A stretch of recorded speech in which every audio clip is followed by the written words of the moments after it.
ഇത് അത്യാവശ്യം ഒരു വലിയ ബഡ്ജറ്റിൽ ചെയ്യേണ്ട ഒരു സിനിമ ഒരു പുതിയ നായകനെ വെച്ചിട്ട് തുടങ്ങാൻ ധൈര്യം കാണിച്ച പ്രൊഡ്യൂസർ തൊട്ട് ഈ സിനിമ തിയേറ്ററിൽ എത്തിക്കുന്ന നമ്മളുടെ തിയേറ്റർ ഓഫ് ഡ്രീംസ് എന്ന് പറയുന്ന ഡിസ്ട്രിബ്യൂട്ടേഴ്സ് വരെ അതിൻ്റെ പിന്നിൽ അധ്വാനിക്കുന്നുണ്ട്. ഇങ്ങനെ ഇപ്പോൾ എൻ്റെ ഒരു ധൈര്യം എന്ന് പറയുന്നത് എന്നെക്കാൾ എക്സ്പീരിയൻസ്ഡ് ആയിട്ടുള്ള റാഫിക്കുണ്ട്. അപ്പോൾ ഇപ്പോൾ ഇഷാം പറയുകയാണെങ്കിൽ ഇഷാമിന് നമ്മളുടെ ജൂനിയറായിട്ട് വന്നാണെങ്കിലും നമ്മളെക്കാൾ കൂടുതൽ മ്യൂസിക്കിൻ്റെ കാര്യത്തിൽ ഏറ്റവും കൂടുതൽ വിവരമുള്ള ആണ് ഇഷാം. അപ്പോൾ ഇഷാം ആയിട്ട് നമ്മൾ വർക്ക് ചെയ്യുമ്പോൾ ചില കാര്യങ്ങൾ ഇപ്പോൾ ഞാൻ ഇഷാമിൻ്റെ സീനിയറാണെങ്കിലും ഞാൻ മ്യൂസിക് സെക്ഷൻ കൈകാര്യം ചെയ്യുന്ന ആളാണെങ്കിൽ പോലും പല കാര്യങ്ങളും എനിക്ക് ഒട്ടും അറിയാൻ പാടാത്ത കാര്യങ്ങൾ പലപ്പോഴും ഞാൻ ഇഷാമിൻ്റെ അടുത്ത് ചോദിക്കാനുള്ള ഇത് കിട്ടിയിട്ടുണ്ട്. ഞാൻ റാഫിക്കാരുടെ അടുത്ത് 2 ജനറേഷൻ്റെ അടുത്ത് എനിക്ക് ചോദിക്കാനുള്ള അധികാരവും ഒരു സൗകര്യം കിട്ടിയിട്ടുള്ള സിനിമയാണ്. ഫസ്റ്റിലെ പടത്തിൽ എഴുതി കാണിക്കാറുണ്ട് നന്ദി ദൈവത്തിനും പ്രേക്ഷകർക്കും. കാരണം അവരാണ് നമ്മൾ തീരുമാനിക്കുന്നത്. അതായത് ഇൻഡസ്ട്രി എന്ന് പറയുന്ന ഒരുപാട് പേരുടെ അധ്വാനമാണ്. അതൊന്നും ഈ പറയുന്നത് ഞാൻ പറഞ്ഞില്ലേ ആദ്യം പറഞ്ഞ പോലെ ഇവർക്ക് ഇതൊന്നും അറിയേണ്ട കാര്യം ആർക്കുമില്ല. അവനവൻ്റെ ജോലി. പക്ഷേ ഒരു ദാക്ഷിണ്യം ഇല്ലാണ്ട് എഴുതണതാണ്. ഇത് OTT-ൽ വരുമ്പോൾ കാണാം, അല്ലെങ്കിൽ മറ്റേ ഇതിൻ്റെ അകത്ത് വരുമല്ലോ, ടെലിഗ്രാമിൽ വരുമല്ലോ, അപ്പോൾ കാണാം. എന്നൊക്കെ പറഞ്ഞിട്ട് ഒരു സിനിമ, അതായത് വൻ ബഡ്ജറ്റിൽ നമ്മൾ മലയാള സിനിമയിൽ ചിന്തിക്കാൻ പറ്റാത്ത തരത്തിലുള്ള കോടികൾ മുടക്കി മലയാള സിനിമ വേറെ തലങ്ങളിലേക്ക് കൊണ്ടുപോകണമെന്ന് ആഗ്രഹിച്ച് പോകുന്ന കുറേ ടെക്നീഷ്യൻസ് ഇതൊക്കെ ആയിട്ട് നിൽക്കുന്ന ചില സിനിമകൾ പോലും OTT-ൽ വരുമ്പോൾ കാണാം, അല്ലെങ്കിൽ മൊബൈലിൽ വരുമ്പോൾ കാണുന്നത്. അതായത് ഈ 5.1-ൽ അല്ലെങ്കിൽ 7.1-ൽ 12.1-ലൊക്കെ കാണുന്ന സിനിമ അത്ര ഇമ്പാക്റ്റ് കിട്ടേണ്ട ഒരു സിനിമയാണ് നമ്മളുടെ പിള്ളേർ മൊബൈലിൽ ഞങ്ങൾ കണ്ടോളാം എന്ന് പറഞ്ഞാൽ. ഈ ഫാദറും മകനുമായിട്ടല്ല അഭിനയിച്ചതിനെ പറ്റി വേറെ വേണം. അപ്പോൾ രണ്ടുപേരും നിന്നിട്ട് കഥാപാത്രങ്ങളായിട്ട് അറിയുന്നിട്ട് പെരുമാറുന്ന കാണുമ്പോൾ ശരിക്കും പറഞ്ഞു കഴിഞ്ഞാൽ കൊതിയായിരിക്കുക. കാരണം വെച്ചിട്ടുണ്ടെങ്കിൽ അപൂർവമായിട്ട് മാത്രം ചിലവർക്ക് കിട്ടുന്ന ഭാഗ്യങ്ങളിലൊന്നാണ്. ഇനി ബാക്കിയെല്ലാം താൻ പാതി ദൈവം പാതി എന്ന് പറയുന്നതല്ല, ദൈവം പാതി എന്ന് മാത്രമല്ല ഓഡിയൻസ് കൂടി നമ്മൾ അതിനകത്ത് അവർക്കും കൂടി ഷെയർ കൊടുക്കണം. കാരണം ബാക്കി പ്രേക്ഷകരും അതെ അതെ. നിൻ പേരു പതുക്കനെ മൂളിപ്പോയെന്ന് പിന്നെ ചെറുമുന്തിരി പോലൊരു ചോന്നു തൊടുത്തന്ന് പെണ്ണെ നിന്നുള്ളിലിരിപ്പിവനെങ്ങനറിഞ്ഞെന്ന് കിനാവിൻ്റെ കാന്താരിപ്പൂ എരിഞ്ഞേറണ് ഹേ കണ്ടേ ഞാൻ ആകാശത്തൊരു മുല്ലപ്പൂവിന്ന് അന്നേ നിൻ പേരു പതുക്കനെ മൂളി. ഹായ് ഹലോ നമസ്കാരം, welcome to Kochi media group. This is me NB here. Once upon a time in Kochi എന്ന സിനിമയുടെ വിശേഷങ്ങൾ നമ്മളോട് പങ്കുവെക്കാനായിട്ട് സിനിമയുടെ ഡയറക്ടറും റൈറ്ററും മ്യൂസിക് ഡയറക്ടറും നമ്മളോട് ചേരുന്നു. സിനിമയുടെ വിശേഷങ്ങൾ അവരോട് ചോദിച്ചറിയാം അല്ലേ? നമസ്കാരം. നമസ്കാരം. അതിന് ചെറുതായിട്ടൊന്ന് പാളി ഒരു സിനിമയുടെ 3 സോൾസ് ആണ് നിങ്ങൾ, ഡയറക്ടർ, റൈറ്റർ, മ്യൂസിക്. ഒരു എന്താ പറയുക, ഒരു സിനിമയുടെ സോൾസ് എന്ന് പറയുന്നത് അതാണ്. കാരണം അത് 3 ഒരേ ലൈനിൽ കീപ്പ് ചെയ്യുമ്പോഴായിരിക്കും ഇത് കാണുന്ന ഒരു ഓഡിയൻസിന് അത് കൃത്യം. ഒരു സിനിമ എന്ന് പറയുമ്പോൾ എന്താ പറയുക, എന്നെ സംബന്ധിച്ചൊരു സിനിമ എന്ന് പറയുമ്പോൾ ഞാൻ നേരിൽ കാണുന്ന ഒരു കഥ പോലെ, അല്ലെങ്കിൽ എൻ്റെ മുമ്പിൽ കാണുന്ന ഒരു ജീവിതമാവാം. അത് അങ്ങനെ ഒരു ലാഗ് പോകാതെ, അല്ലെങ്കിൽ ഒരു സെക്കൻഡ് പോലും ബോറടിപ്പിക്കാതെ കൊണ്ടുപോകുന്ന അതൊരു ക്രിയേറ്റിവിറ്റിയാണ്. അത് നിങ്ങളുടെ 3 പേരെ ഒരുമിക്കുമ്പോൾ ഒരുപാട് എക്സ്പെക്ടേഷൻ ഉണ്ട്. ശരിക്കും പേടിയാണോ ഹാപ്പിനെസ് ആണോ? ഒരു സിനിമയുടെ പിന്നിൽ ഞങ്ങൾ 3 പേരും മാത്രമല്ല, ഇതിനകത്ത് സിനിമാറ്റോഗ്രാഫർ ഉണ്ട്, ആർട്ട് ഡയറക്ടർ ഉണ്ട്, പിന്നെ എൻ്റെ ലൈറ്റ് ബോയ്സ് ഉൾപ്പെടെ. ഈ സിനിമയുടെ വിഷ്വൽ നന്നായിട്ടുണ്ടെങ്കിൽ അതിൻ്റെ പിന്നിൽ പ്രവർത്തിച്ച ഒരുപാട് കരങ്ങൾ, നല്ല മനസ്സുകൾ, ശരീരങ്ങൾ, അപ്പോൾ അവരുടെ ക്രിയേറ്റിവിറ്റി, അപ്പോൾ അവരെല്ലാവരും കൂടി ചെയ്തിരിക്കുന്നൊരു സിനിമയാണ്. അതിൻ്റെ പ്രതിനിധികളായിട്ട് ഞങ്ങൾ 3 പേരും ഇപ്പോൾ അവൈലബിൾ ആയിട്ടുള്ള 3 പേര് നിൽക്കുന്നുള്ളൂ.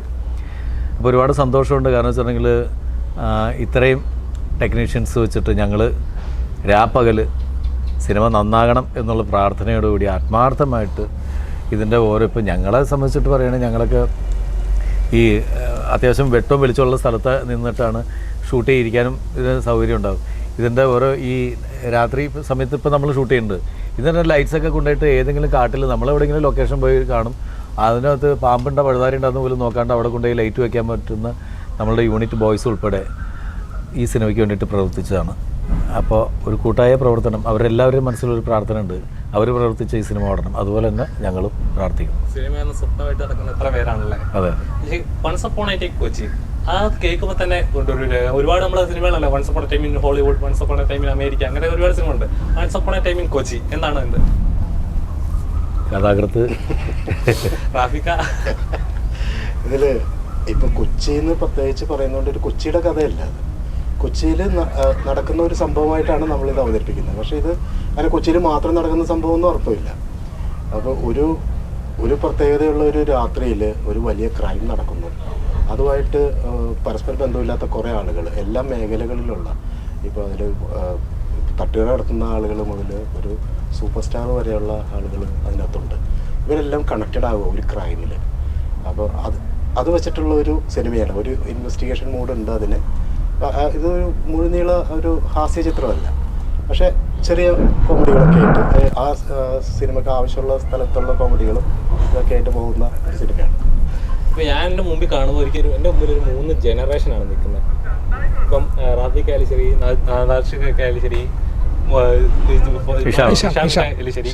അപ്പം 3 ജനറേഷൻ നമ്മൾ ഒരുമിച്ച് കാണുമ്പോൾ ഒരുപാട് എക്സ്പെക്ടേഷനാണ്. ഇപ്പം നാദർഷയുടെ പടം ഒരു ആളുകൾ എക്സ്പെക്ട് ചെയ്യും, നാദർഷിക്കയുടെ പടമാണ് എന്നാൽ പിന്നെ ഇങ്ങനെ ഒരു ജോണറായിരിക്കും, റാഫിക്കയുടെ പടമാണ് എന്നാൽ പിന്നെ ഈ ഒരു കുറച്ച് കോമഡികളൊക്കെ പ്രതീക്ഷിക്കാം, ഇഷാമൊക്കെയാണ് എന്നാൽ പിന്നെ നല്ല റൊമാൻറ്റിക് പാട്ടുകളൊക്കെ നമുക്ക് കേൾക്കാം. അപ്പോൾ ഒരുപാട് എക്സ്പെക്ടേഷൻ ഉണ്ടാവും. നിങ്ങൾ 3 പേരുടെ കോംബോ എന്ന് പറയുമ്പോൾ ഒരുപാട് എക്സ്പെക്ടേഷൻ. ആ എക്സ്പെക്ടേഷൻ ശരിക്കും പറഞ്ഞാൽ ഇത് ഭാരമായിട്ട് ഫീൽ ചെയ്യുന്നുണ്ടോ എപ്പോഴെങ്കിലും?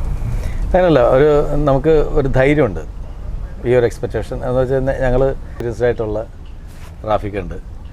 അപ്പോൾ ഇപ്പോൾ ഇഷാം പറയുകയാണെങ്കിൽ ഇഷാമിന് നമ്മളുടെ ജൂനിയറായിട്ട് വന്നാണെങ്കിലും നമ്മളെക്കാൾ കൂടുതൽ മ്യൂസിക്കിൻ്റെ കാര്യത്തിൽ ഏറ്റവും കൂടുതൽ വിവരമുള്ള ആണ് ഇഷാം. അപ്പോൾ ഇഷാം ആയിട്ട് നമ്മൾ വർക്ക് ചെയ്യുമ്പോൾ ചില കാര്യങ്ങൾ, ഇപ്പോൾ ഞാൻ ഇഷാമിൻ്റെ സീനിയർ ആണെങ്കിലും ഞാൻ മ്യൂസിക് സെക്ഷൻ കൈകാര്യം ചെയ്യുന്ന ആളാണെങ്കിൽ പോലും പല കാര്യങ്ങളും എനിക്ക് ഒട്ടും അറിയാൻ പാടാത്ത കാര്യങ്ങൾ പലപ്പോഴും ഞാൻ ഇഷാമിൻ്റെ അടുത്ത് ചോദിക്കാനുള്ള ഇത് കിട്ടിയിട്ടുണ്ട്. ഞാൻ റാഫിക്കാരുടെ അടുത്ത് 2 ജനറേഷൻ്റെ അടുത്ത് എനിക്ക് ചോദിക്കാനുള്ള അധികാരവും ഒരു സൗകര്യം കിട്ടിയിട്ടുള്ള സിനിമയാണത്. അപ്പോൾ ഇതൊരു ടീം വർക്കാണ്. ഞാൻ നേരത്തെ പറഞ്ഞില്ലേ, ഇതിന് കാശ് മുടക്കിയ പ്രൊഡ്യൂസർ കലന്തൂർ എന്ന് പറയുന്ന, അതായത് ഒരു പുതിയ നായകനെ, റാഫിക്കയുടെ മകനാണ് മുബിൻ റാഫി, പിന്നെ അർജുൻ അശോകൻ, ഷൈൻ ടോം ചാക്കോ, നമ്മുടെ ദേവിക സഞ്ജയ് തുടങ്ങിയ ഇങ്ങനെ പിന്നെ അറിയപ്പെടുന്ന നമ്മുടെ ജോണി ആൻ്റണി, ജാഫർ ഇടുക്കി, അങ്ങനെ കുറേ ആർട്ടിസ്റ്റുകൾ ഇതിനകത്തുണ്ട്. ഇത് അത്യാവശ്യം ഒരു വലിയ ബഡ്ജറ്റിൽ ചെയ്യേണ്ട ഒരു സിനിമ ഒരു പുതിയ നായകനെ വെച്ചിട്ട് തുടങ്ങാൻ ധൈര്യം കാണിച്ച പ്രൊഡ്യൂസർ തൊട്ട് ഈ സിനിമ തിയേറ്ററിൽ എത്തിക്കുന്ന നമ്മളുടെ തിയേറ്റർ ഓഫ് ഡ്രീംസ് എന്ന് പറയുന്ന ഡിസ്ട്രിബ്യൂട്ടേഴ്സ് വരെ അതിൻ്റെ പിന്നിൽ അധ്വാനിക്കുന്നുണ്ട്. ഇനി ബാക്കിയെല്ലാം താൻ പാതി ദൈവം പാതി എന്ന് പറയുന്നതല്ല, ദൈവം പാതി എന്ന് മാത്രമല്ല, ഓഡിയൻസ് കൂടി നമ്മൾ അതിനകത്ത് അവർക്കും കൂടി ഷെയർ കൊടുക്കണം. കാരണം ബാക്കി തീരുമാനം പ്രേക്ഷകരും. അതെ അതെ, ഞാൻ ഫസ്റ്റിൽ പടത്തിൽ എഴുതി കാണിക്കാറുണ്ട്, നന്ദി ദൈവത്തിനും പ്രേക്ഷകർക്കും. കാരണം അവരാണ് നമ്മളെ തീരുമാനിക്കുന്നത്. ഇപ്പം റാഫിക്കയുടെ സ്ക്രിപ്റ്റുകളുടെ ഒരു പ്രത്യേകത എന്ന് വെച്ചാൽ, ഞാൻ പണ്ട് തൊട്ട് കാണുന്ന ഒരു സിനിമകളിലൊക്കെ ഭയങ്കര എനിക്ക് ഇഷ്ടമാണ്. അത് നാച്ചുറൽ കോമഡി ചെയ്യുന്നുണ്ട്, നമ്മുടെ ചുറ്റുവട്ടം കണ്ടുവരുന്ന, അല്ലെങ്കിൽ എപ്പോഴും നമ്മൾ എപ്പോഴും പറഞ്ഞു കേൾക്കുന്ന കോമഡികൾ അത് സ്ക്രീനിൽ കാണുമ്പോൾ നമുക്ക് ഉണ്ടാകുന്ന ഒരു ഫീൽ ഉണ്ട്. എപ്പോഴും ഇങ്ങനെ ഒരു നാച്ചുറൽ റൈറ്ററായിട്ട് എപ്പോഴും ആരെങ്കിലും പറഞ്ഞിട്ടുണ്ടോ എങ്ങനെയാണ് എഴുതുന്നത്? ഇല്ല, അതിപ്പോൾ ഒരു കഥ കിട്ടിക്കഴിഞ്ഞാൽ പരമാവധി ആ കഥയിൽ, ഇപ്പോൾ എനിക്കുള്ളൊരു ദുശീലം എന്ന് പറയുന്നത്, ഞാനത് പല റൂട്ടിൽ കൂടി വർക്ക് ചെയ്യും. ഒരു കഥ തന്നെ പല തരത്തിൽ വർക്ക് ചെയ്ത് ഇവരോടൊക്കെ പറഞ്ഞ് ഇവരെയും കൂടി കൺഫ്യൂഷൻ നടക്കും. ഈ കഥയിൽ കഥയിൽ വന്നിട്ടുണ്ട് ചില സാധനങ്ങൾ. അപ്പം അതെന്താ വെച്ചാൽ മനഃപൂർവ്വം ചെയ്യണമല്ല, നമ്മൾ എന്തുമാത്രം ജോലി അതിനകത്ത് ചെയ്യാൻ പറ്റുമോ അത്രയും ചെയ്യുക എന്നുള്ളതാണ് എൻ്റെ ഒരു രീതി. അതാണ് ഒരെണ്ണം എഴുതി എല്ലാവരും ഓക്കെ പറഞ്ഞു, എന്നാൽ ഇനി അതൊന്ന് വിടാം എന്ന് പറയുന്നതിന് ഉപരിയായിട്ട് എന്തുമാത്രം സമയം കിട്ടുന്നു അത്രയും സമയം അതിലേക്ക് സ്പെൻഡ് ചെയ്തിട്ട് വീണ്ടും എന്താണ് അതിനകത്ത് ചെയ്യാൻ പറ്റുന്നതെന്ന് ശ്രമിക്കാറുണ്ട്. അങ്ങനെ ഒരു കഥ ബേസ് ചെയ്ത് കഴിഞ്ഞാൽ അതിനോട് നീതി പുലർത്തിയിട്ട് ഇപ്പോൾ ഏത് ആർട്ടിസ്റ്റാണ് വരുന്നത്, ഏത് തരം സിനിമയാണത്, ഏത് തരം പ്രേക്ഷകരായിരിക്കും ഇങ്ങനെ കാണാൻ പറ്റുക, അതിൻ്റെയൊക്കെ ഒരു ഓവറോൾ ഐഡിയ വെച്ചിട്ട് അവിടെ പിന്നെ കട്ട പണിയെടുക്കുക നമ്മുടെ വർക്ക് നമ്മൾ ചെയ്യാന്നുള്ളത്. അതെ. പക്ഷെ ഞാൻ എപ്പോഴും കേട്ടിട്ടുണ്ട്, അവരെ പറഞ്ഞു കേട്ടിട്ടുണ്ട്, ഒരു റൈറ്റർ എന്ന് പറയുന്നത് ഒരിക്കലും തൃപ്തികരം ആവരുത്, ഒരു തൃപ്തി ഒരിക്കലും ഉണ്ടാകാൻ പാടില്ല. ഒരു റൈറ്ററിന് ഒരു തൃപ്തി, അല്ല എൻ്റെ കഥ ഇത്രേ ഉള്ളൂ, ആ മതി, എനിക്ക് തൃപ്തി കിട്ടും, ഒരു തൃപ്തി ഒരിക്കലും ഫീൽ ചെയ്യരുതെന്ന് കേട്ടിട്ടുണ്ട്. ശരിക്കും അങ്ങനെ എനിക്ക് തൃപ്തി ആവാറില്ല. അതാണ് ഇവരുടെയൊക്കെ ഒരു ബുദ്ധിമുട്ട്. ഇവര് ഇത് മതിക്കാന്ന് പറഞ്ഞാലേ എനിക്കിത് ഓക്കെ അല്ല ഓക്കെ എന്ന് പറഞ്ഞാലും ഇങ്ങനെ ഒരു സാധനം കൂടി ഉണ്ട് എന്ന് ഞാൻ പറയാറുണ്ട് എപ്പോഴും. ഞാൻ ഇങ്ങനെ ഒരു സാധനം കൂടി വർക്ക് ചെയ്തിട്ടുണ്ട്, ഈ സീൻ തന്നെ വേറൊരു തരത്തിൽ വർക്ക് ചെയ്തിട്ടുണ്ടെന്ന് പറയാറുണ്ട്. അത് പലപ്പോഴും അത് വിനയാവാറുമുണ്ട്, കാരണം അത് ആവശ്യമില്ലാത്ത കൺഫ്യൂഷൻ സ്പോട്ടിലല്ല, കൂടുതലും ആ വർക്ക് തുടങ്ങുന്നതിന് തൊട്ട് മുമ്പായിട്ട് ആയിരിക്കും നമ്മൾ ഒരു കാര്യം സെറ്റ് ചെയ്ത് എല്ലാം റെഡി ആയി കഴിഞ്ഞിട്ട് പിന്നെ അതിൻ്റെ അകത്തൊരു ചേഞ്ച് വരുമ്പോൾ അത് ഒരു ചെറിയ പ്രശ്നം ഉണ്ടാവും. അപ്പോൾ പരമാവധി ഞാനത് ഇല്ലാതെ നോക്കുന്നുണ്ട്, പക്ഷെ കൺട്രോൾ ചെയ്യാൻ ഡെവലപ്പ് ചെയ്തിട്ടാണ്. അതായത് ഇപ്പോൾ ഇക്ക പറഞ്ഞതിൻ്റെ ഒരു സംഭവിച്ചിട്ടുണ്ടെങ്കിൽ ഒരു സീൻ നമ്മളുടെ അടുത്ത് പറയുമ്പോൾ നമുക്കത് അത് കൊള്ളാമെന്ന് പറഞ്ഞിട്ട് നമ്മൾ ഫിക്സ് ചെയ്യും. അതിൻ്റെ താഴെയുള്ള സാധനങ്ങളല്ല പറയുന്നത്. ഈ നമ്മളെ കൺഫ്യൂഷൻ ആക്കുക എന്ന് പറയുന്നതിൻ്റെ വേറെ പ്രോബ്ലം എന്ന് വെച്ചിട്ടുണ്ടെങ്കിൽ അതിനേക്കാൾ നല്ല സീൻസ് ആണ് പിന്നെ പറയുമ്പോൾ. അപ്പം നമ്മളൊന്ന് കൺഫ്യൂസ്ഡ് ആവും, ശരിയാണല്ലോ ഇത് കൊള്ളാലോ, അപ്പോൾ അത് വേണോ ഇത് വേണോ, അപ്പോൾ അതിങ്ങനെ ആലോചിച്ചുകൊണ്ടിരിക്കുന്ന സമയത്ത് അടുത്ത കോൾ വരുമ്പോൾ അതേ വേറെ സാധനം കൂടെ ഉണ്ട് എന്ന് പറഞ്ഞിട്ട് മൂന്നാമത്തെ പറയും. അപ്പോൾ ഇതിൻ്റെ അകത്ത് മൂന്നെണ്ണത്തിൽ കിടന്ന് കറങ്ങിയിട്ട് അപ്പോൾ അല്ല അതിലേതായിരിക്കും നല്ലത്, അത് നിങ്ങൾ പറയും ഏതാണെന്ന് പറഞ്ഞിട്ട് ഒരു ക്വസ്റ്റ്യൻ മാർക്ക് ഇട്ടിട്ട് നിർത്തും. അപ്പോൾ പിന്നെ ഈ മൂന്നെണ്ണത്തിൽ നിന്ന് നമ്മൾ കണ്ടുപിടിക്കണം ഏതാണ് നല്ലത്. നമ്മൾ അത് പക്ഷേ ഈ മൂന്നും നല്ലതായിരിക്കും. അത് അപൂർവമായിട്ട് ആണ് റൈറ്റേഴ്സിനെ സംബന്ധിച്ച് കിട്ടാറുള്ളൂ. അല്ലെങ്കിൽ ഇപ്പോൾ പല റൈറ്റേഴ്സും അല്ലെങ്കിൽ ഇപ്പം നമ്മൾ ആരാണെങ്കിലും ഒരെണ്ണം കൊള്ളാവുന്ന ഒരാൾ സമ്മതിച്ചു കഴിഞ്ഞാൽ പിന്നെ അവിടെ ലോക്ക് ചെയ്യും, പിന്നെ അതിനപ്പുറത്തേക്ക് വേറെ ചിന്തിക്കാം. അത് അദ്ദേഹം ലോക്ക് ചെയ്ത് കഴിഞ്ഞാൽ അദ്ദേഹത്തിന് ഇഷ്ടപ്പെട്ട് കഴിഞ്ഞു ഇനിയിപ്പോൾ അതിൻ്റെ പുറകെ പോകണ്ടല്ലോ എന്ന് വിചാരിക്കും. പക്ഷേ ഇത് ഇങ്ങനൊരു എക്സ്പീരിയൻസ് ആദ്യമായിട്ടാണ്. അങ്ങനെയുള്ള റൈറ്റേഴ്സിന് മലയാള സിനിമ ഇനി ഒരുപാട് മിസ് ചെയ്യുന്നുണ്ട്. അങ്ങനെയുള്ള റൈറ്റേഴ്സും കാരണം ഈ പറഞ്ഞ പോലെ ഒന്ന് തൃപ്തിയാകാതെ എഴുതിക്കൊണ്ടിരിക്കുക എന്ന് പറയുന്നത് ഒരു നല്ല കാര്യമാണ്. നമസ്കാരം. നമസ്കാരം. ഒരു സിനിമയിലെ മ്യൂസിക് എന്ന് പറഞ്ഞാൽ അതിന് അത്ര ഇമ്പോർട്ടൻസ് ഉണ്ട്. അത് ചില പോയിന്റിൽ ഇപ്പോൾ ഡയലോഗ് ഇല്ലാത്ത പോർഷൻ ആയാലും ശരി, ചിലപ്പോൾ ഒരു ഇൻറ്റൻസീവ് സീൻ ആയാലും ശരി, മ്യൂസിക്കിന് ഒരുപാട് ഇമ്പോർട്ടൻസ് ഉണ്ട്. വൺസ് അപ്പോൺ എ ടൈം കൊച്ചിയിൽ എത്രത്തോളം ഉണ്ട് മ്യൂസിക് ഇമ്പോർട്ടൻസ്? എനിക്ക് തോന്നുന്ന എല്ലാ സിനിമകളും നമുക്ക് വളരെ ക്രൂഷ്യലായിട്ടുള്ള സിനിമകൾ തന്നെയാണ്. അതുപോലത്തെ ഒരു വളരെ ഇമ്പോർട്ടൻറ്റ് ഫിലിമാണ് once upon a time in Cochin. ഞാൻ എനിക്ക് തോന്നുന്നൊരു 2 മാസം ആയിട്ട് ഞാൻ സ്റ്റുഡിയോയിൽ തന്നെ വൺസ് അപ്പോൺ എ ടൈം കൊച്ചിൻ്റെ വർക്കുകളായിട്ട് തന്നെ സ്റ്റുഡിയോയിലാണ്. ഇപ്പോൾ നേരെ സ്റ്റുഡിയോയിൽ നിന്നാണ് വന്ന് തിരിച്ചങ്ങോട്ട് തന്നെ പോകുന്നത്. അതിൻ്റെ പശ്ചാത്തല സംഗീതം തീർന്നുകൊണ്ടിരിക്കുകയാണ്. അപ്പോൾ ഈ സിനിമയിൽ എന്നെ ഏറ്റവും എക്സൈറ്റ് ചെയ്ത കാര്യം ഒരുപാട് ക്യാരക്ടേഴ്സ്, കുറേ കാര്യങ്ങൾ നടക്കുന്നുണ്ട് ഒരു ദിവസം. അപ്പോൾ ഇതിനെയൊക്കെ കണക്ട് ചെയ്യുന്ന കുറേ ഫാക്ടേഴ്സ് ഉണ്ട്. ഇതിലൂടെ നമുക്ക് മ്യൂസിക്കും കൂടെ കൊണ്ടുപോകണം. അപ്പോൾ അതൊരു ചലഞ്ചിങ് കാര്യമായിരുന്നു. കാരണം ഈ ക്യാരക്ടേഴ്സിനെയൊക്കെ പിന്നെ സെക്കൻഡ് ഹാഫിൽ കാണുന്ന സമയത്ത് എങ്ങനെയാണ് പ്രേക്ഷകരെ വീണ്ടും അവരെ നമുക്ക് എങ്ങനെ കൗതുകമായി കുറച്ച് കൂടുതൽ അട്രാക്റ്റീവായിട്ട് എങ്ങനെ മ്യൂസിക്കിനെയും കൂടെ ഒന്ന് നമുക്ക് കൊണ്ടുവരാൻ പറ്റും എന്നുള്ള ആലോചനയിൽ നിന്നും ഒരുപാട് നല്ല കാര്യങ്ങൾ വന്നിട്ടുണ്ട്.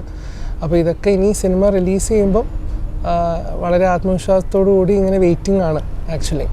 ഇഷാം എന്നൊരു പേര് കേൾക്കുമ്പോൾ മലയാളികൾ ഒറ്റ പേരെ പറയത്തുള്ളൂ, ഹൃദയം. കാരണം അത്രയും എവിടുന്ന് വന്ന് ഒറ്റയടിക്ക് ഇടിച്ചു കയറി അവിടെ അങ്ങ് പറ്റിയിരിക്കുന്ന പോലെയാണ്. അപ്പം അതെപ്പോഴെങ്കിലും വേറൊരു വർക്ക് ചെയ്യുമ്പോൾ അയ്യോ അത് അത്ര എനിക്ക് ആ ലെവലിലേക്ക് എത്തിക്കാൻ പറ്റുമോ, അങ്ങനെ എപ്പോഴും തോന്നിയിട്ടുണ്ടോ? ഇല്ല, കാരണം ഹൃദയം എൻ്റെ 10ാമത്തെ സിനിമയാണ്.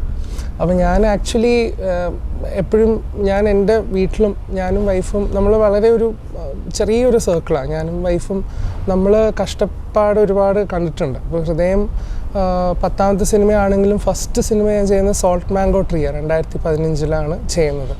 അപ്പോൾ അതെ, അത് കഴിഞ്ഞിട്ടും എനിക്ക് ജോലി ഉണ്ടായിരുന്നു, ഞാൻ എപ്പോഴും എനിക്ക് സിനിമകളുണ്ടായിരുന്നു. അപ്പം അതായിരുന്നു എൻ്റെ ഏറ്റവും വലിയ സന്തോഷം, സിനിമയിൽ സജീവമായി കൊണ്ടിരിക്കുക എന്നുള്ള ഏറ്റവും വലിയ സന്തോഷം. രാത്രി ഉറങ്ങുന്ന സമയത്ത് സമാധാനമായിട്ട് ഉറങ്ങുക എന്നുള്ളത്. കാരണം ഈ കോവിഡ് വന്ന സമയത്ത് എനിക്ക് ചുറ്റുമുള്ള ഒരുപാട് ആൾക്കാർ, ഞാൻ സൗണ്ട് എഞ്ചിനീയറിംഗ് ദുബായിലാണ് പഠിച്ചത്. അന്ന് എൻ്റെ കൂടെ പഠിച്ച പലരും കോവിഡ് വന്ന സമയത്ത് ജോലി ഉപേക്ഷിച്ചിട്ട് വീട്ടിൽ വന്ന് എൻ്റെ അടുത്ത് വരെ മെസ്സേജ് അയച്ചിട്ടുണ്ട്, എടാ എന്തെങ്കിലും വർക്ക് ഉണ്ടെങ്കിൽ പറയണം.